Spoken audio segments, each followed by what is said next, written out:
O meu filho é muito agitado. Eu acho que ele tem TDAH. E agora? É super importante a gente lembrar de que as crianças, elas são ativas, né? Então, às vezes, há uma expectativa muito alta nossa de que uma criança pequena já devia ficar muito tempo tendo atenção num brinquedo. A gente pode usar a regra de 1 para 1 da idade para o tempo. Por exemplo, né? Uma criança de 1 aninho precisa ficar 1 minuto em atenção no brinquedo. Então, se a criança não é capaz nem de ficar 1 minuto, eu posso entender que ele realmente é um pouco mais agitado do que o esperado para a idade dele. 2 minutos, 2 anos, 3 minutos, 3 anos. Então, essa regra pode ajudar a gente um pouquinho para ter essa noção. Mas, digamos que eu realmente entendi que a criança seja muito agitada e eu acho que ele possa ter o TDAH. Vamos lembrar que o TDAH é um transtorno do neurodesenvolvimento que envolve dois aspectos principais: desatenção e hiperatividade. Nem sempre a gente vai ter os dois componentes. Eu posso ter uma criança que tem TDAH com predomínio desatento, outro com predomínio hiperativo e outro que tenha realmente os dois predomínios.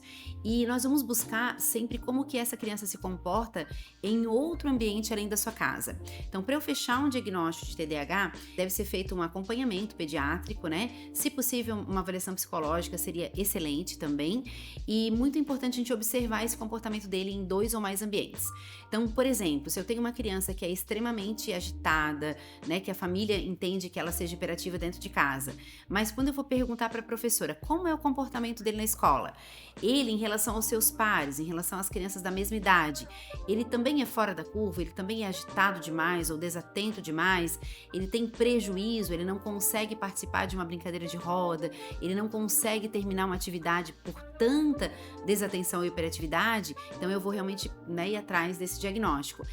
Por outro lado, se eu tenho em um ambiente assim, nossa, não tenho queixa dele na escola, super tranquilo, faz as atividades, né, faz as refeições à mesa, e em casa a gente percebe esse componente, ou o contrário também, na escola é muito difícil e em casa super tranquilo, então nós podemos pensar mais numa questão comportamental. Talvez algo na casa, ou na escola, ou, né, o outro ambiente onde ele fica, esteja gerando uma ansiedade, um desconforto e um comportamento mais agitado, ou uma falta de limites também, por exemplo. Mas o TDAH eu vou ter que ter, então, prejuízo em 2 ou mais ambientes, a criança tem que ter prejuízo, e a criança, não a expectativa a respeito da criança, né? E a gente tem alguns critérios que daí em consulta pediátrica, né? Pode ser feito também com um neuropediatra ou psiquiatra infantil, mas um bom pediatra que acompanha a sua criança é capaz de fazer o diagnóstico e trazer as primeiras orientações para essa família.